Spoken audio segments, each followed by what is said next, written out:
Hai guys, apa kabar semua? Nih gue Esti yang bakal bahas mengenai topik yang belum kelar, yaitu Mahatma Gandhi. Langsung aja, Gandhi ini merupakan seorang aktivis dari India yang memperjuangkan hak-hak orang India dalam memerangi kolonial Inggris dengan aksi damai tanpa melakukan suatu kekerasan. Nah, dia juga merupakan politikus yang handal. Inggris menduduki India sejak tahun 1877. Awalnya kerajaan Inggris ini masuk ke India dalam rangka suatu perdagangan dalam perusahaan bernama EIC, yaitu English East India Company, telah memperoleh hak monopoli perdagangan di wilayah timur seperti Inggris, India, Malaysia, dan Cina. Nah, dalam waktu 30 tahun, EIC ini sudah memonopoli India dalam berbagai aspek, yaitu aspek perdagangan, ekonomi, terus sampai dengan administrasi negara. Semuanya dia dalam beberapa aspek, semua dia monopoli di India. Nah, orang lokal di sana tuh harus membayar pajak atas tanahnya sendiri, membayar pajak atas komoditas di buminya sendiri. Pokoknya penindasan, diskriminasi, represasi itu terjadi di mana-mana di daerah wilayah India. Hal itulah yang memicu Gandhi untuk pulang ke negara asalnya, itu India. Perjuangan Gandhi dalam melawan pemerintahan Inggris dilakukan dengan cara yaitu mendirikan sebuah ashram atau pesantren untuk kaum Hindu dengan mengajarkan konsep agama Satyagraha, yaitu suatu gerakan tindakan dalam memilih atau mengandalkan suatu kebenaran. Ahimsa yaitu suatu gerakan perlawanan tanpa melakukan kekerasan, yaitu lebih memilih kedamaian. Sebuah ajaran yang perlu dilakukan oleh setiap makhluk hidup dalam hal pikiran, tindakan, kata-kata maupun perbuatan. Inti Satyagraha ini adalah suatu jiwa sebagai sarana politik untuk memerangi sifat-sifat antagonisme dalam hidup seseorang, baik penindas maupun tertindas. Jadi fungsinya ini adalah untuk si Gandhi ini tidak memilah suatu orang-orang yang menindas maupun tertindas. Jadi dia fungsinya adalah untuk memurnikan suatu segala perbuatan. Ciles, memurnikan kayak emas aja perlu dimurnikan gitu guys. Nah, dari hal tersebut, kebanyakan orang penganut Mahatma Gandhi itu udah terkumpul sebanyak 250 juta orang yang ngikutin gagasan atau gerakan yang dibuat oleh Mahatma Gandhi tersebut. Hingga suatu hari ada seorang petani yang menemui Mahatma Gandhi. Nah, petani itu beranggapan bahwa Gandhi itu ahli hukum dan spiritual yang baik. Petani itu tak tolong bahwa dia itu dipungut biaya sewa yang sangat tinggi pada pemerintahan Inggris. Nah, peristiwa itu menyadarkan Gandhi, salah satunya adalah dia berjuang untuk membela rakyat India, masyarakat kecil. Dia mengabdikan dirinya membela para petani di wilayah Champaran selama 2 tahun penuh dengan bernegosiasi dalam pemerintahan Inggris dan membantu pengolahan pangan secara mandiri hingga akhirnya ia ditangkap. Nah, dalam semalaman berita penangkapan Mahatma Gandhi ini udah kesebar ke luas negeri India, dan Gandhi ini dianggap sebagai pahlawan yang memperjuangkan hak-hak masyarakat kecil hingga akhirnya hakim dan jaksa itu takut guys, karena diserbu atau dikerumunin masyarakat pertanian yang sangat banyak karena membela Gandhi, ingin dibebaskan Gandhi secara tanpa bersyarat. Nah, oleh karena itu si hakim dan si jaksanya ini takut, akhirnya dibebasin lah Gandhi. Tapi menurut gue memang perlu dibebasin, karena kalau nggak dibebasin ya kita bakar lah ya nggak sih guys? Secara kan Gandhi ini udah berjuang mati-matian untuk membela masyarakat Champaran itu. Tapi yang di sini gue heran adalah kenapa si jaksa sama hakim kenapa membela orang Inggris ya? Komen guys, komentar kalian, menurut kalian gimana, kenapa? Padahal kan sesama warga lokal gitu ya. Nah, setelah Gandhi bebas, ia melanjutkan perjuangannya membela hak-hak petani hingga hukum agraria itu direformasi dan melindungi buruh tani yang ada di sana. Berita tersebut merupakan keberhasilan Gandhi yang memperjuangkan hak petani dan sukses melalui proses negosiasi dengan aksi damai tanpa kekerasan. Sejak itu Gandhi menjadi tumpuan harapan masyarakat India guys. Namun Inggris tetap membatasi hak-hak suara di sana, nggak boleh menekan kebebasan pers ya, nggak boleh ngomong dan nggak boleh terlalu banyak vulgar. Apa sih yang zaman dulu ya kayak lah guys, kita tuh dibungkam ngomong apapun ya, sama sebenarnya sama. Pada saat itu juga Gandhi dianggap menjadi orang yang suci dan dia mulai discuss dengan tokoh-tokoh agama lainnya di India, yaitu seperti Nehru, Ali Jinnah dan kawan-kawan, untuk melakukan strategi pembebasan wilayah India dari pemerintahan kolonial Inggris. Saat itu Gandhi membentuk dasar prinsip perjuangan kemerdekaan, yaitu prinsip perlawanan tanpa menggunakan kekerasan. Yang kedua, bersikap non-kooperatif, yaitu menolak kerjasama dan mengabaikan seluruh himbauan serta instruksi apapun dari pemerintahan Inggris. Terus yang ketiga, pemboikotan produk-produk monopoli dagang Inggris serta pemogokan kerja secara serentak. Yang terakhir, yaitu membangun kemandirian ekonomi bagi kelompok masyarakat secara serentak tanpa bergantung pada perusahaan-perusahaan Inggris waktu itu. Negara-negara lain berjuang melawan kolonialisme dengan mengangkat senjata, bentrokan, pertempuran dan di mana-mana. Gandhi itu baru nyadar bahwa dia berpendapat bahwa Inggris itu kan adalah tamu yang jumlahnya 100.000 orang, sementara kita ini kan yang tuan tanah, atau kita ini adalah pemilik rumah yang sekitar 3,5 juta. Jika sang tuan rumah ini nolak untuk bekerjasama dengan mereka, bagaimana? Pokoknya hak kuasa itu pada tuan rumah, yaitu India. Kenapa mesti kita harus ikut atau harus takut dengan kebijakan-kebijakan orang Inggris? Jadi si Gandhi itu berpikir demikian guys, dia baru nyadar. Nah, keempat prinsip tersebut itu kemudian tersebar luas dan dibuktikan oleh Gandhi untuk mengajak masyarakat serentak untuk melakukan puasa nasional. Gak kebayang Kak, seharian itu semua puasa nasional. Jadi orang-orang pada ke kuil untuk berpuasa segala macam. Jadi di jalan itu pada macet, kayak transportasi lumpuh total. Terus orang-orang gak pada pergi ke pabrik. Pemerintahan Inggris tuh panik dan tercengang dengan aksi yang dilakukan oleh Mahatma Gandhi dan masyarakat sekitarnya. Nah, pemerintahan Inggris merespon aksi tersebut dengan menahan pimpinannya, yaitu Mahatma Gandhi, sampai puncaknya tanggal 13 April 1919. Tentara Inggris melakukan pembantaian massal terhadap 1.500 orang atau masyarakat negara sipil secara membabi buta.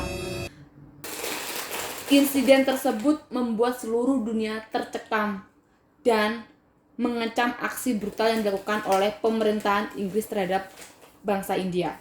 Kejadian tersebut mengerikan dan menimbulkan sebuah pertanyaan, apakah efektif prinsip yang dilakukan Gandhi? Gandhi tetap membaktikan seluruh hidupnya demi tercapainya India merdeka, yaitu dengan melalui cara-cara damai tanpa kekerasan. Tahun 1920, Gandhi memengaruhi India National Congress untuk mengadopsi strategi Satyagraha sebagai gerakan resmi dalam mencapai kemerdekaan. Selama 1 tahun sebelumnya, Gandhi ini menyerukan pembangkangan sipil secara luas dan dia memboikot barang-barang komoditas produk hasil olahan pemerintahan Inggris. Jadi dia nggak mau pakai barang-barang homemade atau yang dibuat oleh pemerintahan Inggris, sehingga dia belajar untuk menenun dan menenun untuk pakaiannya dia sendiri, serta pengikut-pengikutnya pun ikut melakukan hal yang sama. Dia memboikot barang-barang semua produk-produk yang dibuat oleh pemerintahan Inggris. Namun, prinsip anti kekerasan Gandhi itu tidak semudah merasuk ke dalam hati masyarakat India. Banyak insiden kecil, sebagian masyarakat tersulut emosi. Menurutnya Gandhi ini bentrok sama polisi Inggris. Karena ada kekerasan, akhirnya Gandhi bersumpah apabila ada kekerasan sedikit pun tanpa aksi damai, maka Gandhi akan melakukan puasa. Gandhi ini sangat keras kepala dan dia melakukan aksi puasa lagi hingga menghentikan pemberontakan massal pada tahun 1922. Setelah keberhasilannya meredam pemberontakan, pengaruh Gandhi ini ditakutin oleh pemerintahan Inggris. Mereka tuh berpikir, kok bisa sih pengaruh satu orang aja, yaitu Mahatma Gandhi, bersumpah untuk berpuasa, kok bisa meredam pemberontakan yang terjadi. Jadi orang-orang pada, aduh nggak mungkin, nggak percaya gitu, kayak masih shock gitu. Hanya satu orang berpuasa terus bisa meredam semuanya. Orang-orang tuh bertanya-tanya gitu, kenapa dan kenapa. Menurut pribadi gue, kenapa Gandhi seperti itu? Kayak karena dia memiliki spiritualitas yang tinggi, jadi dia mengikuti kata hatinya. Pasti dia udah ada peta dalam hatinya, aku mesti ngapain tuh pasti ada. Sementara menurut gue si pemerintahan Inggris kan, you know lah, kalian tahu kan, mereka tuh lebih kurang percaya sama Tuhan terus segala macam. Jadi menurut aku nggak masuk lah untuk spiritualitasnya. Nah, tapi anehnya guys, setelah pemberontakan itu redam, si Mahatma Gandhi ini lagi-lagi dipenjara atau ditangkap dengan tuduhan penghasutan. Nah, Gandhi dihukum selama 6 tahun penjara. Walaupun begitu, Gandhi ini nggak bisa hilang dalam hati masyarakat India. Jadi dia kayak soulmate gitu, kayak sebuah hero, pahlawan bagi masyarakat India. Pada suatu kesempatan, Gandhi itu bilang bahwa menuju kemerdekaan spiritual dan politik, setiap orang India harus siap untuk dipenjara. Wow, kata-katanya tuh bener-bener ngajrep di hati gitu ya guys. Maksudnya simple sih, tapi itu bener-bener punya power lah ungkapan Gandhi itu. Nah, pada 5 Februari 1924, Gandhi dibebaskan dari penjara karena alasan kesehatan. Dia udah sering sakit-sakitan, kan kita tahu lah ya, Gandhi pasti dalam penjara juga puasa, jadi semakin tubuhnya semakin kurus gitu. Dan next year, tahun selanjutnya, dia mempersiapkan kampanye internal bagi rakyat India untuk menyambut kemerdekaannya. Beberapa bentuk kampanye yang dilakukan Gandhi, persatuan umat Hindu dan Muslim di India, dan imbauan untuk melakukan rekonsiliasi atas konflik antar agama yang kerap terjadi di sana. Yang kedua adalah penghapusan diskriminasi terhadap kasta rendahan, yaitu Parya dan Sudra, atau dikenal dengan Dalit, yang dianggap sebagai golongan najis. Ketiga adalah pemberdayaan perempuan sebagai golongan yang harus disejajarkan dengan kaum laki-laki untuk mendapatkan kesempatan dan perlakuan yang sama. Ya, kalau sekarang ini bahasa kerennya adalah kesetaraan gender. Jadi dia bener-bener orang yang amazing. Dia itu ada kelompok agama Hindu dan agama Islam. Namun guys, di sini dua agama tersebut tuh tidak saling akur. Mereka tuh kayak musuh-musuhan gitu. Kalian kan tahu di India itu populisnya sangat banyak, terus kelaparan ada di mana-mana. Negara belum merdeka gitu, pasti mereka emosinya tuh tersulut. Politiknya juga didasarkan atas agama juga. Jadi partainya atas nama agama, pengikut-pengikutnya juga pasti sesuai dengan agama. Jadi semakin kompleks lah, complicated banget lah pada saat itu. Pada tanggal 12 Maret 1930, Gandhi melakukan sebuah long march, yaitu berjalan sejauh 240 mile ke pesisir laut kota Dandi untuk melakukan aksi boikot terhadap pajak produksi garam yang sangat tinggi. Aksinya tersebut diikuti oleh pengikut-pengikutnya ribuan orang, termasuk para wanita. Perjalanannya seperti dari Bali ke Jawa Tengah. Wow, pasti kakinya itu gede-gede banget, kayak bengkak banget, karena itu pasti membutuhkan waktu berhari-hari untuk mencapai ke sana. Ya kalau ada gue, Esti, aku bakal rela untuk mijitin Opa Gandhi. Pasti aku bakal elus-elus kakinya. Pasti gue bakal mijitin si Gandhi tersebut. Pas tanggal 6 April, dia sampai di pesisir pantai. Kemudian dia memungut garam dari pasir yang dianggap sebagai protes pemungutan pajak garam yang sangat tinggi. Gandhi kembali terjun ke dunia tersebut pada tahun 1930. Dia memprotes undang-undang garam ke pemerintahan Inggris yang melarang orang India mengumpulkan atau menjual garam. Pajak berarti dilakukan mendorong Gandhi kembali meluncurkan gerakan Satyagraha. Gerakan tersebut memicu tindakan lain, yaitu ribuan orang mulai memanen garam dan mendistribusikan garam sebagai komoditas mandiri di luar pemerintahan Inggris. Aksi boikot produksi garam tersebut membuat pemerintahan Inggris produksi garam dan perdagangannya menjadi kacau balau guys. Dalam waktu 1 bulan, pemerintahan Inggris lagi-lagi menahan Mahatma Gandhi dan memenjarakan orang sebanyak 60.000 orang. Namun mereka juga tidak melakukan perlawanan sama sekali. 2.000 orang penganut prinsip Mahatma Gandhi yang tidak melakukan kekerasan nekat mendekati pintu tambang garam Darsana untuk mengambil hak paten mereka. Di antaranya mereka itu kebanyakan adalah kaum wanita guys. Aksi damai tersebut berakhir dengan pemukulan dengan serdadu kolonial Inggris terhadap ribuan masyarakat sipil secara sepihak tanpa ada bentuk perlawanan kekerasan apapun. Peristiwa tersebut kembali menjadi sorotan internasional yang mengecam kebiadaban pemerintahan Inggris. Namun aksi perdamaian tersebut bertambah beribu-ribu orang yang bergabung pada protes damai. Tahun yang sama juga ada 100.000 orang yang dipenjarakan oleh pemerintahan Inggris karena protes aksi damainya.